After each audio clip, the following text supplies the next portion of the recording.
Welcome to this panel that is going to focus on the global financial system and particularly on the role of global uncertainty for global financial stability. I'm very honored to be here with Governor Ayman Al-Sayari from the Saudi Central Bank, Pablo Hernandez-de-Cos from the BIS, and Jamel Ahmad from the State Bank of Pakistan. To kick off the panel, I'm going to give a very brief introduction. I brought 3 slides to set a little bit of the tone of the panel. So the first point I would like to make is that global financial conditions are very accommodative around the world, particularly for emerging markets. So the left chart here shows you credit spreads across the credit rating spectrum, and you can see they have gotten tighter and tighter and tighter, and that includes investment grade emerging markets, it includes high yield emerging markets and frontier economies. So there's ample debt financing available. Secondly, the middle chart shows you that stock markets globally have rallied, and emerging markets in particular have been a key contributor to this equity market rally globally.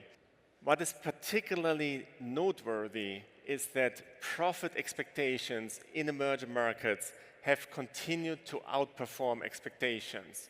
And the right chart shows you that the emerging markets are coming out on top relative to advanced economies and even relative to the tech sector in terms of profit expectations. So a key contributor to this ease of financial conditions is the outstanding performance in terms of profitability. My second slide is about the other side of the coin.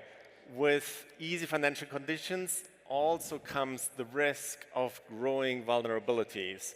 And I'm sure that the panelists are going to talk about that quite a bit.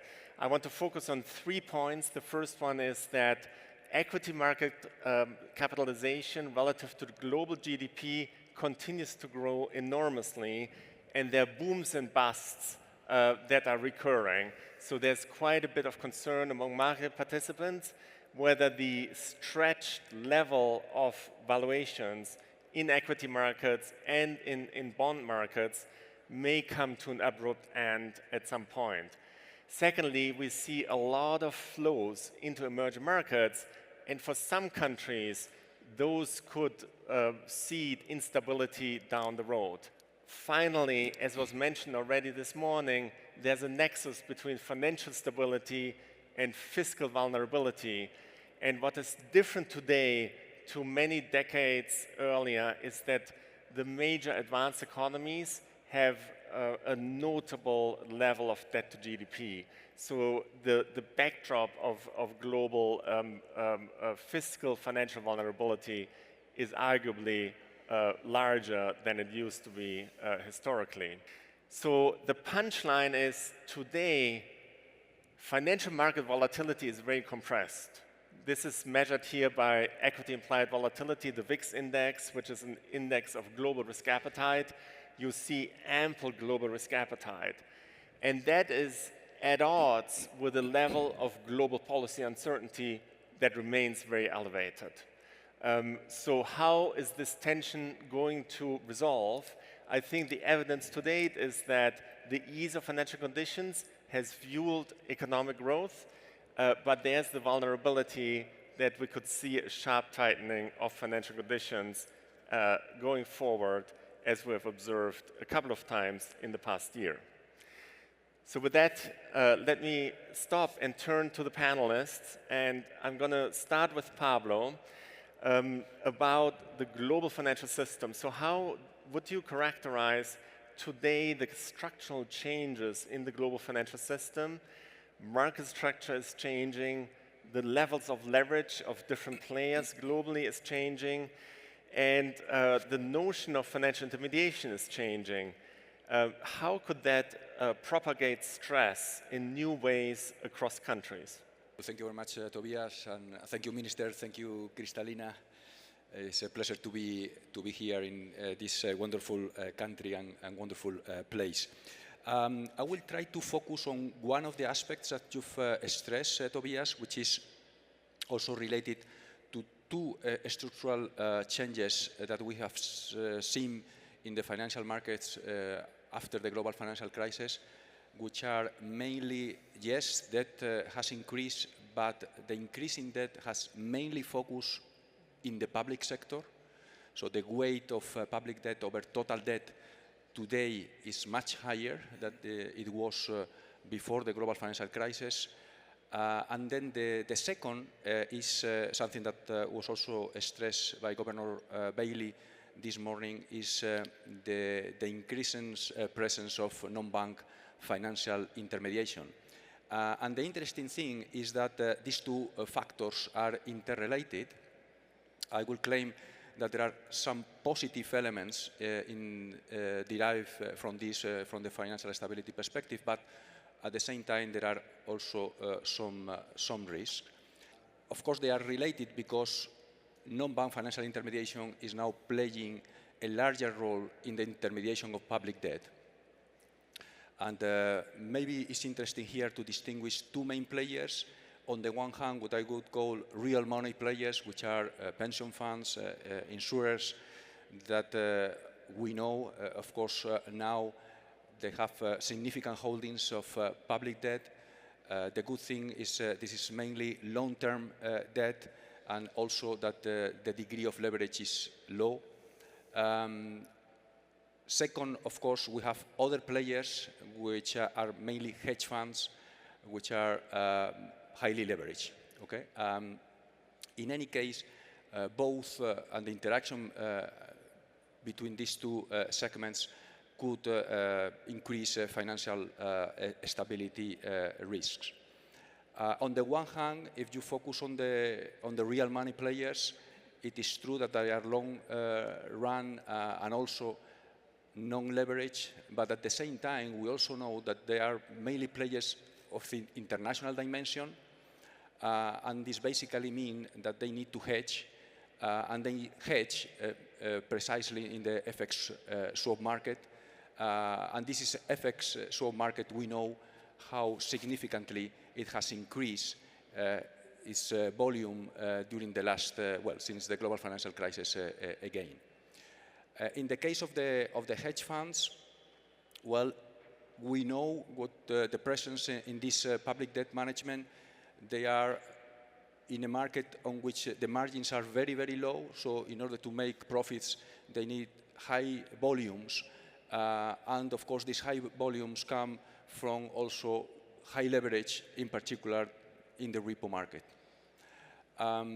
And of course, these two markets, the repo market and the FX swap market, are interrelated. And it adds an additional channel of potential amplification for the future, is that we know is that it is the dealer banks, the ones who are the providers of, in particular, dollar funding in these markets. So I would claim that, of course, a potential disruption in this market could, in the end, spread through the repo market and ultimately on the FX swap market, and this could be a potential amplification channel for financial stability, materialization of risk. So you could ask me, Tobias, well, what do we do with this? Well, we are trying to, in particular, the FSB table, well, the focus on MBFI regulation has been already there for a while, and of course, the point I want to stress here today is that we need to continue with this work. And of course, in parallel, the fiscal situation in many countries, by the way, more importantly today in developed countries as well, of course, we need also fiscal consolidation to be a key priority, as it was also mentioned in some of the speeches this morning. Thank you. Thanks so much, Pablo. And yes, the banks are safer, but some of the activity has moved to the non-banks, and that could be a transmission channel for countries around the world, including emerging markets. So let me turn to Jamil Ahmad, governor from Pakistan. So how do you see, from an emerging market perspective, the potential transmission channel of these global disturbances into your country, and how is this different today relative to earlier stress periods? So thank you very much, Tobias. First of all, let me thank the Minister Al-Jidan, Excellency Minister Al-Jidan, and the Managing Director of IMF, and also Sama Governor for inviting me. And I'm sure this is going to be a very successful event and very well attended, followed by the last year's successful event. Coming to the question, I will say that the change this time in transitioning of those uncertainties to the emerging markets is the foremost visible change which we have seen is the elevated global interest rates and their impact on the emerging economies. But we can say that the interest rates in the past have also been elevated. But the difference this time is that they are higher for a relatively prolonged period, and also are impacting countries, particularly countries like us, much more intensively as compared to what we have seen in the past. And there are various reasons for that. Although the emerging market economies have been facing economic imbalances in the past also, they have been facing higher inflation, higher current account deficits, higher external debt, and also higher fiscal deficits also. But the difference this time is that the intensity of those shocks is much severe. The impact of global uncertainties on these macro balances is much severe. And also the transition has taken place much faster. So because of maybe the reason that the global uncertainties and stresses are taking at a much more frequent level, and also the intensity is also relatively on higher side. So, so that's the reason we have been facing the impact much more sharper as compared to the past. But I will say the response from the emerging markets is also this time relatively, initially not very proactive, but over a period of time we have learned a number of lessons from our experience. And I will say now for instance, in our case, we have learned that the importance of more proactive monetary policy. And as a result of that, also the transmission of the monetary stance to the local markets and to stakeholders. And at the same time, also we have learned the importance of building up buffers, particularly the foreign exchange buffers, because if we are able to do that in the period of calmness, then we are able to withstand shocks much more effectively. But if we are unable to do that, then it may not be leading us to adequately cope with the situation. And the second question was about stresses. I think the impact we have seen, the much more severe impact on the external account, because that's the first one which is impacted, and that is impacted not just the global interest rate channels, but also ultimately to the domestic interest rates and price escalation, inflation increasing to an alarming high, historic high level, and also significant depreciation of exchange rate. And as a result of that, then it's transitioning to the fiscal account also. And as a result of that, the government also has to take a number of measures to address their fiscal imbalances. So I think I will say overall, the transition was sharp and the impact was intensified, but at the same time, the response which we have been able to provide over a period of time has also taught us many lessons, and ultimately we have been able to deal with those severe shocks. Yeah, this nexus between fiscal policy and monetary policy has really come into focus in recent years in many countries around the world. And as you mentioned, the magnitude of shocks is so much larger. So that's a challenge, certainly for many countries. Let me turn to Governor Al-Sayari. Ayman, thank you for hosting us here in Saudi Arabia. So let me ask you, what is your perspective on the global financial system? How do you see global vulnerabilities?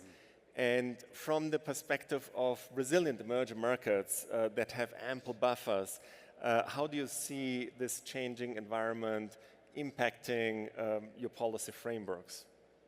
So thank you. And before I go to your question, if you allow me first to thank you, Tobias, for being here and moderating our session. And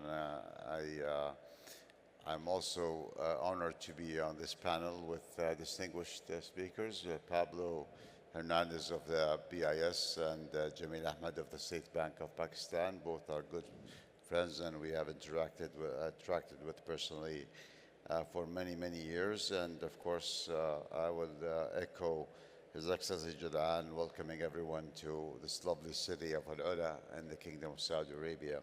So taking a step back, before going into emerging markets and resilience versus perhaps what could be labeled as more fragile ones, let's talk about global uncertainty that we're facing today, which is altering the way we are operating in and today. And that is, in my opinion, created an uncertainty that is tilting more towards being structural rather than episodic. And I'll cite 4 reasons for that. First, geopolitical fragmentation. And secondly, obviously, and continues to be the rapid technological advancements. And there are a lot of unknowns that we will be discovering in the coming months and years, especially as it relates to AI and how this will disrupt the financial system transmission of intermediation as we know it.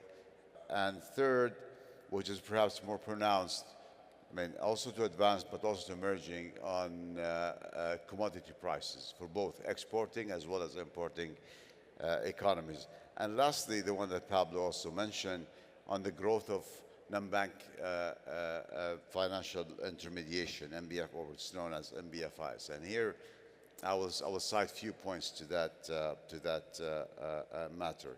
So the way the traditional transmission mechanism works, and here I'm talking about interest rate especially, has started to feel cracks or weakening over time, because normally it's done through the traditional banking system. And this has perhaps made such transmission less linear and less predictable. The growth of MBFI now has eclipsed in terms of size, the banking system. And now, as data cited by both your institutions, the IMF and BI, shows that it has already surpassed 51%. And what does that mean? That means of global financial asset. It means that market sensitivity to political signals has started to weaken. And that has caused more episodes of liquidity stresses, as we have seen over the past few years. And this is propagating through market mechanisms. An example like margin calls, collateral haircuts, as well as synchronized deleveraging. Shocks to the global financial systems are increasingly multidimensional in nature. And what I mean by that, they occur with higher frequency and largely exogenous to domestic fundamentals. From an emerging market perspective, especially that emerging economies already face certain challenges as they grapple with greater economic volatility and are frequently tested by local or endogenous factors that is inherently there, as well as exogenous factors that amplify certain volatility. So emerging markets inherently have both structural and institutional vulnerabilities that amplify exposure to changes in the global financial conditions. This is, in my opinion, largely attributable to the limited ability to absorb shocks and mitigate volatility. Geopolitical tensions, trade fragmentation, and also elevated elevated debt levels, as well as cost, are therefore most consequential challenges that we as emerging market policymakers face today. The persistent trade tension could lead to increase or acceleration in inflationary pressures, dampen export revenues, weaken future growth prospects, which in turn weigh down on investor sentiment, and that creates, of course, volatility in capital flow. Therefore, that complicates the policy environment. To your point about resilient versus less resilient or fragile economies, I would cite two key differentiating characteristics between the two. First, the presence of coherent domestic policy frameworks, and here I mean monetary, fiscal, and financial, which supports counter-cyclical responses that mitigate capital flow volatility without amplifying domestic financial cycles. Second, creation of effective shock absorbers. And here, I cannot stress enough the need for an adequate level of foreign exchange reserves. And equally important, greater financial market depth. And here, we're talking about debt capital market and money market funds that support as diversifying the structure of the funding base in the emerging economies. So these are differentiating factors for resilience vis-a-vis non-resilient or fragile economies. Let me take a perspective of the Kingdom of Saudi Arabia. So what we have done, as known, we have employed reserve buffers to preserve financial and monetary stability. We have also demonstrated criticality of counter-cyclical policies to smooth economic cycle. As you know, we rely a lot on oil receipts, and the accumulation of reserves during economic growth is only used to support balance of payment needs strategically to help, I would say, smoothen the economic activity and economic growth and support the growth and insulating it from the changes in the volatile commodity. Our exchange rate stability, which revolves around anchoring the rial to the US dollar, which has served us well over the past 4 decades, helped preserve policy stability, price stability in the Kingdom of Saudi Arabia. And I'll cite one anecdote here. If we look at the last 5 years of inflation, year on year, it has been below the 3% level. For an emerging economy, I think that's quite modest, and it has been a key contributor to continued financial stability. All right, so let me just share that in our discussions at the IMF, we often point out that the resilience of the major emerging markets over the past 5 or 6 years has been tremendously impressive. I think the factors that you're pointing out, more reserves, more resilient institutions, better policy frameworks, are really the key contributor that has caused this stability of the major emerging markets. It's quite different from 20 or 30 years ago, and I think it's a first-order shift. Before turning to the second round of questions, let me point out to the audience that you can ask questions as well. There's a QR code that is going to be shown online, and after the next round, I'm happy to take the questions from you on board. So let me turn back to Jamil to ask a second round of questions. So this is really about institutional credibility and institutional frameworks for the central bank. Central banks around the world have to manage inflation, manage financial stability, and external volatility, as you already pointed out. Can you give us a little bit of a flavor of how central banks can navigate the political environment when, sometimes their credibility may be questioned, and how do you continue to be an anchor of stability and credibility in this challenging environment? Thank you very much. I think, first of all, for establishing the credibility, the institutional capacity of the central bank to respond to shocks. We have to build up the capacity. I mean, we will have to also clearly define the mandate of the state bank or any other central bank. So if we are clear in what we want to do, where we want to go, then all actions should be focused on achieving the ultimate goal which has been clearly defined. And for that, I will also say the independence of the central bank, because it has to take decisions sometimes which may not necessarily be aligned with the government policy matters. So, so that clarity of objective and then actions to achieve those objectives, and while taking actions to be independent of other political economy. So that's important. Secondly, I will say the credibility will come when if the central bank has defined the price stability as the core objective. So all its efforts will be focused on achieving the core objective. But for that, it will also have to have anchored inflation expectations. So if the central bank is taking action, but the market is not believing in those actions, and they think that we are not doing enough to achieve our core objective, so there will always be divergence, and there will be a credibility gap. So that's the reason the actions of the central bank should be proactive, timely, and much effective in order to enable it to achieve the ultimate objective. And also, I think the most difficult part is when the central bank try to take some of the actions which are preemptive in nature.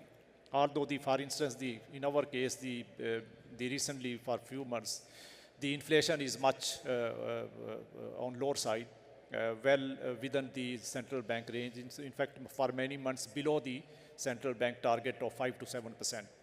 Now, if we are keeping the interest rates which are at a much higher level, and there is a high real effective interest rate, so the question will come, why we are keeping so much high interest rate and we are not supporting the growth and businesses.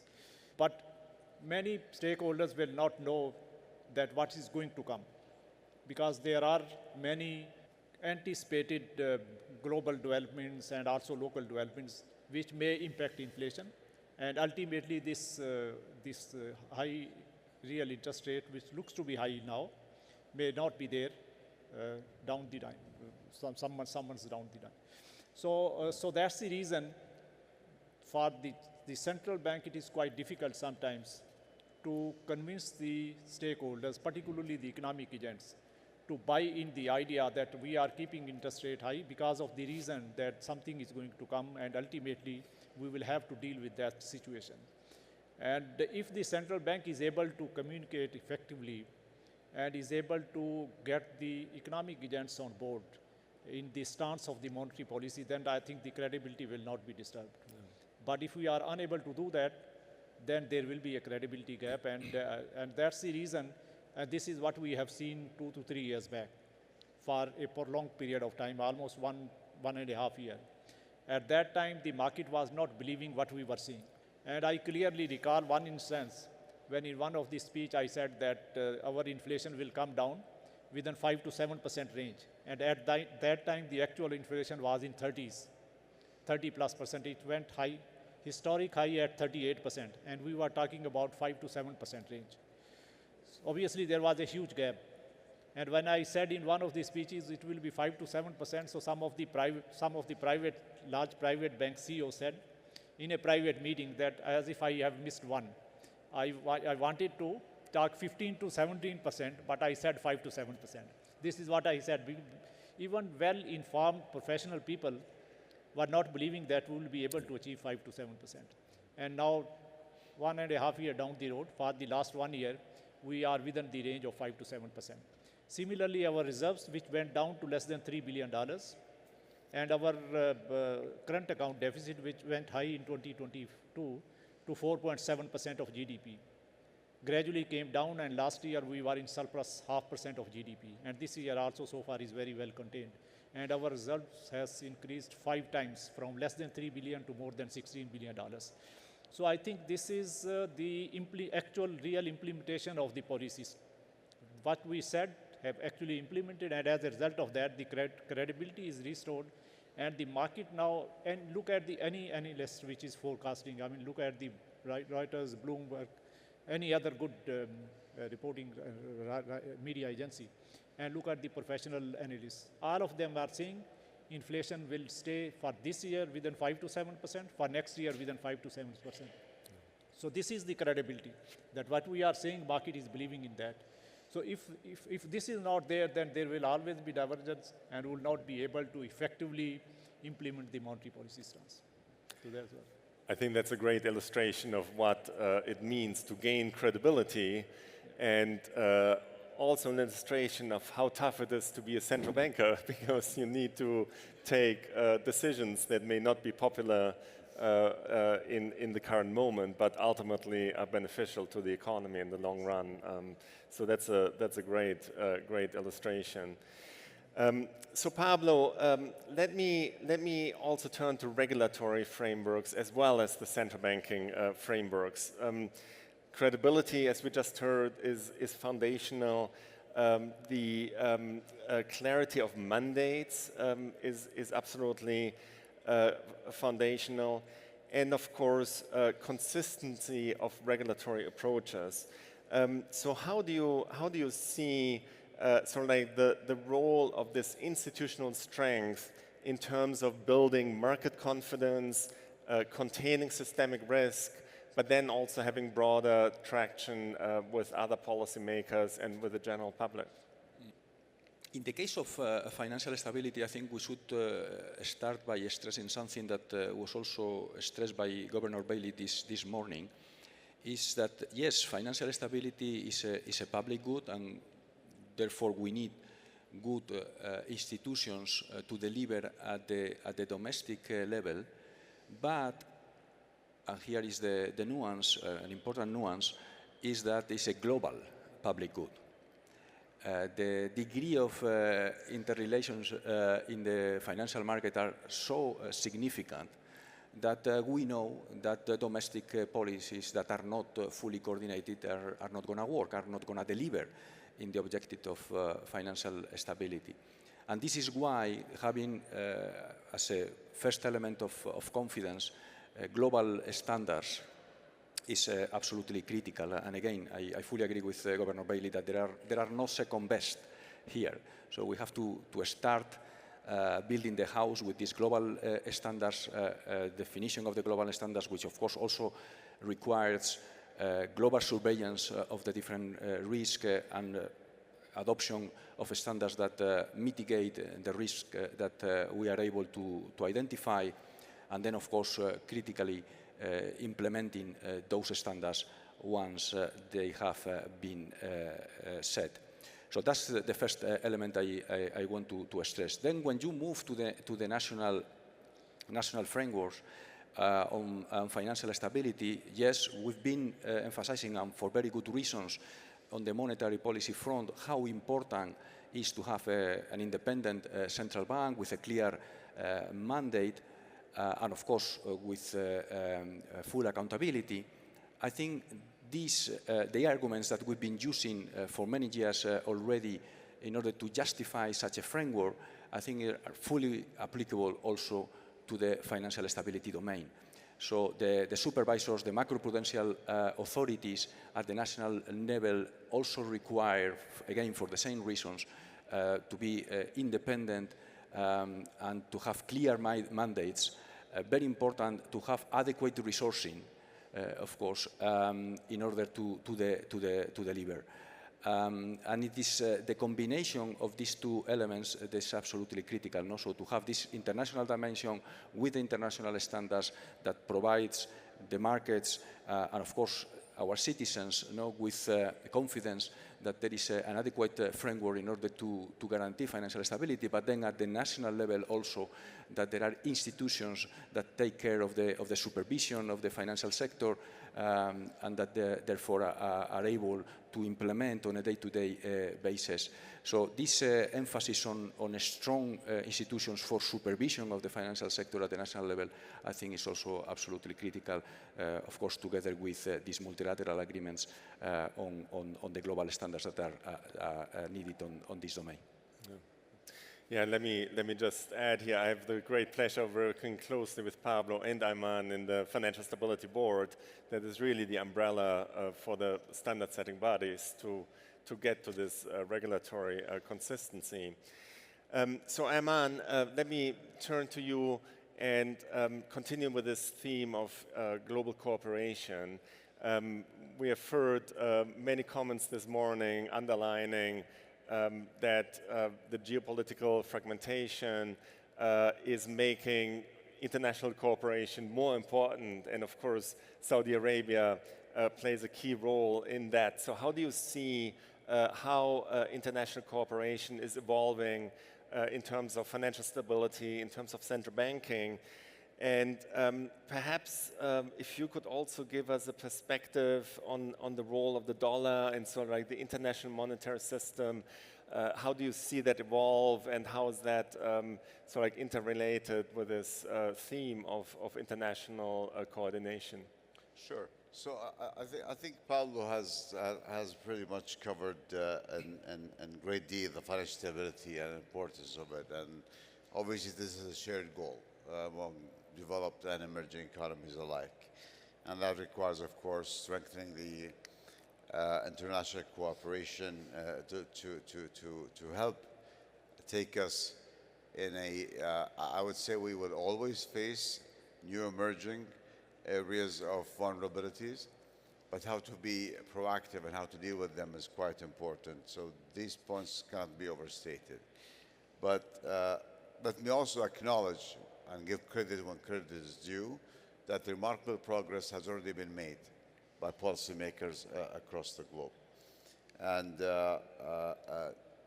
I also a proponent of a shared learnings among policymakers, which helps us in having a better informed and more vigilant and responsive regulatory stance across emerging markets specifically, and that which contributes in turn to global stability.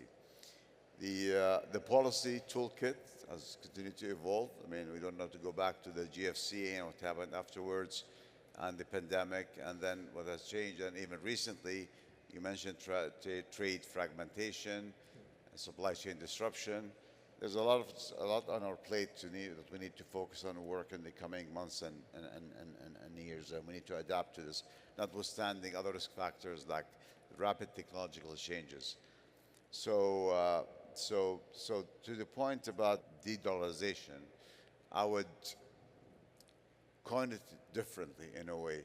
So rather than talking about de-dollarization, I would focus about this new, I would say, term that's been used is better understood, in my opinion, as a gradual reconfiguration and routine diversification within a resilient monetary system that is anchored in trust, a robust institution, and an effective cross-border coordination. The dollar, as a matter of fact, continues to dominate invoicing, payments, intermediation, and reserve holdings. The latter constitute today 57% of global foreign exchange reserves. And when you talk about 70 FX transactions, 89% has one leg, that is the US dollar. So these are facts. And these data are as of late of 2025. So, and also the discussion about the decline or depreciation of the dollar over the last few years, we need to look at it in a different context. We need to take a longer observation window and look at the dollar, how they behaved over different cycles, from ditching the gold standards back in the early 70s all the way now. It remains within its cycle range, and it's still above its 50-year average. So Rather than that, let's focus on how to get the most out of it. I believe with its enduring structural advantages, here the US, unparalleled market depth, liquidity, and robust legal foundation. Of course, there are hiccups along the way, but I'm talking longer term. I take a long-term view. I believe it will likely remain a central point to the international monetary system, at least for the foreseeable future. But also, I would like to speak about international collaboration. And there are three vital points I would like to perhaps conclude with. The first, rapid growth in payments, innovation, and non-bank financial intermediation spills across traditional jurisdictional perimeters. We need to redouble our cross-border data enhancement efforts to enable effective surveillance and vulnerability assessment. Second, we need to strive to achieve greater harmonization and interoperability in a prudent adoption and oversight of emerging technologies. And this is to ensure sustainable innovation without, again, jeopardizing financial stability. Financial stability, I think, comes first. And last, and perhaps most importantly to emerging market economies, is that we need to accelerate collectively knowledge sharing to advance regulatory and supervisory modernization efforts across jurisdictions. And just to conclude with this point, in an interconnected global financial ecosystem, our collective resilience is only as strong as our weakest link. That's a very good point to end this discussion. I think we had a very, very rich discussion here, and we are running out of time. We covered global financial stability, institutional resilience, regulatory issues, and of course, global cooperation. So hopefully this was a good panel for you. Thank you so much, and thank you so much for the panelists.